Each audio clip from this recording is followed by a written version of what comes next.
It's a great pleasure to be in India again and to be with you.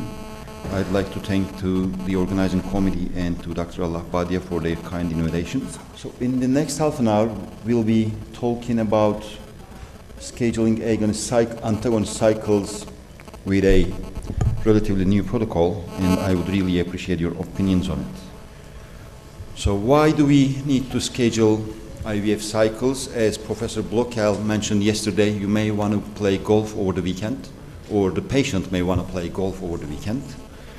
I mean, joke aside, if you're working in a busy center, you may want to ensure that the workload is distributed equally on different days of the week, or with the increasing number of working class patients, you may need to accommodate the patient's need for scheduling the cycle for business or for personal reasons, as you will see with examples. So what are the options we have to schedule antagonist cycles? There are 5. The first is simple modifications, which I'll get into detail in a minute. Then you can prime the cycle with oral contraceptive pills in the previous cycle to ensure that you start gonadotropins on a predetermined date. Or you can use the luteal estradiol protocol, which was mentioned by Professor Blokel yesterday. Or there's the early follicular antagonist suppression. He mentioned about this yesterday too, but I'll get into more detail. And then there's this new one, which is a short and simple thing that I'll devote most of my talk to in about 10 minutes. So what are the simple modifications? They are, just playing with the start date. You can start gonadotropin on the 2nd or the 3rd day, and that doesn't seem to affect your pregnancy rates. Okay, so this gives you 1 day. Or, as shown yesterday again, you can advance or delay the HCG injection when the patient meets the HCG criteria or when you expect her to meet the criteria, and that doesn't seem to affect your pregnancy rates either. But these only provide you with a flexibility of maximum of 2 days, okay, which may not be adequate in all cases, but they are simple, they are cheap, and you can combine these, especially the latter, with other methods as well. So the second most commonly used protocol was oral contraceptive priming in the previous cycle. So there are 6 randomized controlled trials involving more than 1,000 patients looking at this question, and there are common points in all these trials. So women were given the oral contraceptive pills for 14 to 28 days. Although they were different brands, all the pills included 30 micrograms of ethinyl estradiol plus 150 micrograms of desogestrel or levonorgestrel, and all women were stimulated with recombinant FSH. These have implications for interpretation of these results. But what happened, to keep the long story short, when Dr. Griesinger combined these studies together, he was able to show a significant decrease in ongoing pregnancy rates when you prime the cycle with oral contraceptives. The relative risk is 0.8, which means almost a 20% decrease, relative decrease in your pregnancy rates in return of scheduling your cycles. And this happens at the cost of increased duration of stimulation and increased gonadotropin consumption by, on average, 360 units, which increases your and your patient's treatment costs. So, and the effect is even augmented if you exclude this single small trial, which particularly included only poor responding patients. So for the general patient population, normal responder patients, the decrease in pregnancy rates is even more prominent. So maybe it's not the best method. We don't know what exactly causes decreased pregnancy rates after oral contraceptive priming. There are 2 theories, two ideas. One is the oral contraceptive pill exerting a too profound suppression on the endogenous LH, and it cannot recover shortly. So that might be one reason. Or the second possible reason is a prolonged effect of the progestin component in the pill on endometrial receptivity. So we don't know whether, we can overcome these problems with stimulating these women with HMGs or adding recombinant LH to the stimulation protocol. You remember that all women in these trials were stimulated with recombinant FSH only, but that remains to be determined. Or will we observe the same adverse effect if we use a different oral contraceptive without desogestrel or levonorgestrel? As we don't know these questions now, at the moment we can say if you prime the cycle with oral contraceptive, you can expect a significant decrease in your pregnancy rates at the cost of increased gonadotropin consumption. So the third option, as Professor Blochial mentioned yesterday, this doesn't involve oral contraceptives, and the estrogen used in this protocol is not as potent as ethinyl estradiol, and there's no progesterone involved. So it might be a better option. So what happens is you put the patient on oral estradiol, 4 milligrams a day, starting in the mid-luteal phase of the previous cycle. So there are people did different things. They either put the patient on day 25 or they told the patient to start estradiol 7 days before her anticipated menses. Okay? And then you continue estradiol pills as long as you want, regardless of menstrual bleeding, even if she bleeds or not. Okay? And as these trials were done to see if you could avoid weekend collections only, so they wanted to start stimulation between a Friday and a Sunday, as they on average take 10 days. So they continued estradiol pills until a Thursday or Saturday after bleeding, the first day of bleeding.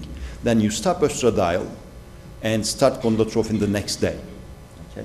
And you follow up with a fixed GnRH antagonist protocol. The HCG criteria is the same.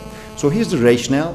What happens is, so this is the red line is the course of an FSH, endogenous FSH, in 2 consecutive menstrual cycles. So this is the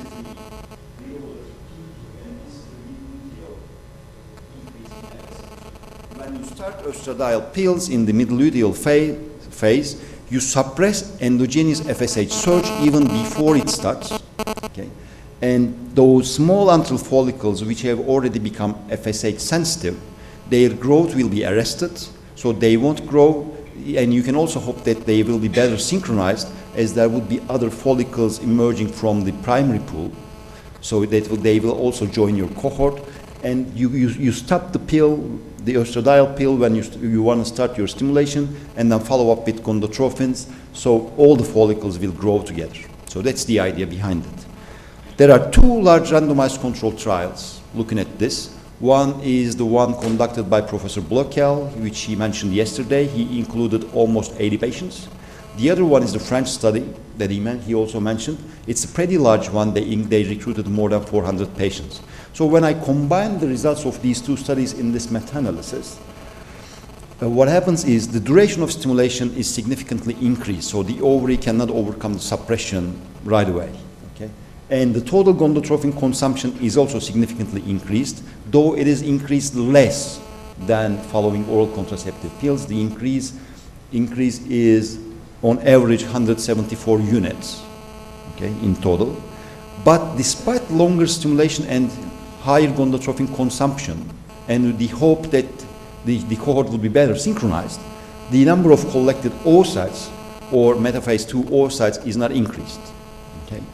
However, that was not the main aim. The main aim was to maintain pregnancy rates and schedule egg collection days. So the pregnancy rates are not significantly decreased. It is fine in this regard. And it significantly decreases the incidence of oocyte collections over the weekend if that's your aim. You can use this strategy to schedule the cycles as you wish. Okay? It doesn't have to be for the weekends only, but both trials consistently showed that they were able to decrease the number of egg collections over the weekends. So what happens, if you, to summarize, the important point is these randomized controlled trials only included young women, good responders, etc. So we cannot say this is applicable to everyone else. Okay, that's one point. But nevertheless, it is simple. It's not as expensive, and it managed to schedule the cycles. So the fourth option is the early suppressing FSH, endogenous FSH with GnRH antagonists early in the follicular cycle. Professor Blochial mentioned yesterday the results of his new study, which is not published yet, but a similar study had been done and published before, actually. This is from Israel by Dr. Yunus. What they did is almost exactly the same. They put the patient on GnRH antagonist on the first 3 days, actually, of the menstrual cycle, followed by the follicular gonadotropin injections right away.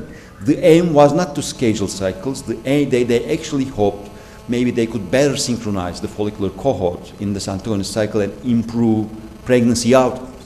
Okay? And they followed up with a flexible antagonist protocol. So this is a small study, but what happened is Duration of stimulation was again increased. Gonadotropin consumption tended to increase, but that was not significant. Number of oocytes, nor metaphase 2 oocytes were not increased. Clinical pregnancy rates seem to be relatively increased, okay, but that failed to reach statistical significance in this small cohort, okay. The problem with this one would be, as we're trying to, make life easier for the patient and ourselves, this incurs additional cost of gonadotropin agonist, GnRH antagonist injections, okay, but that might work as well.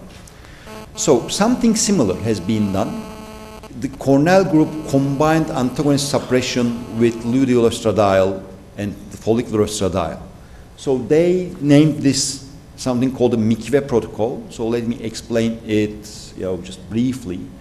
For Orthodox Jewish couples, there's a period called nida, which starts with menstrual bleeding and continues until the 10th day after the cessation of bleeding. So during this period, the woman is not supposed to have sexual intercourse, plus her partner is not supposed to ejaculate, provide ejaculate. So, he cannot provide ejaculate for IVF or ICSI, okay? So these couples want to ensure that oocyte collection falls after nida, which would be, in most cases after the 12th day of the cycle, okay?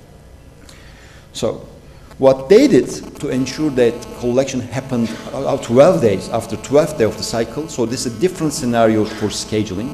This doesn't have to be for this religious reasons. It could be for business schedule. It could be for your schedule or the patient. Whatever condition. So what they wanted to do, what they did is they either used oral contraceptives in the prior cycle, or they put the patient on luteal estradiol. Some of them. This is a retrospective study. Or they did nothing in the prior cycle. But when the bleeding started, they put the patient on antagonist for 3 days. Simultaneously with estradiol patches to further suppress endogenous FSH and also to help healing endometrium, so decrease the duration of bleeding as well. So they replaced the patch every 2 days, and after the 3rd patch they started gonadotropin injections, okay.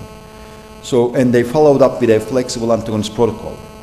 So this is a small study including, I think, something like 12 patients, which were matched with other 12 patients who underwent unscheduled antagonist cycles.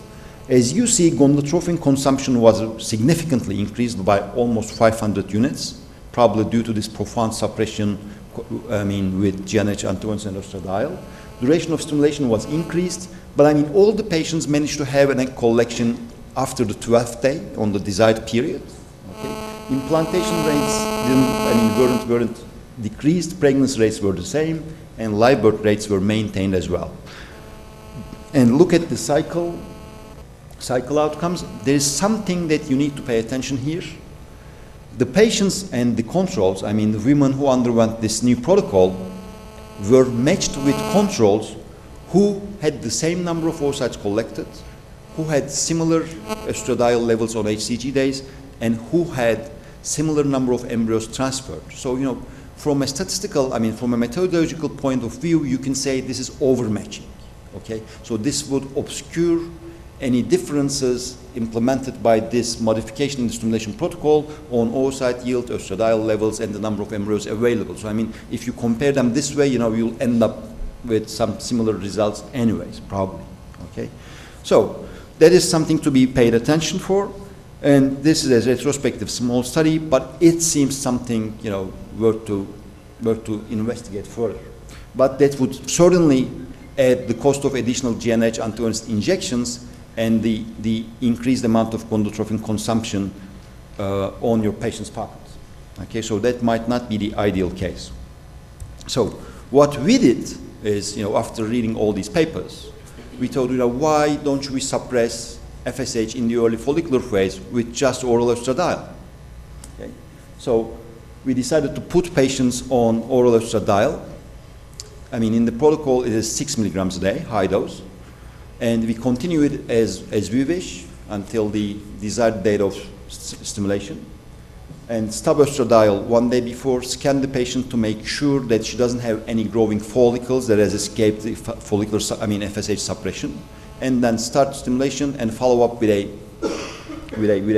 fixed GnRH, actually flexible GnRH antagonist protocol.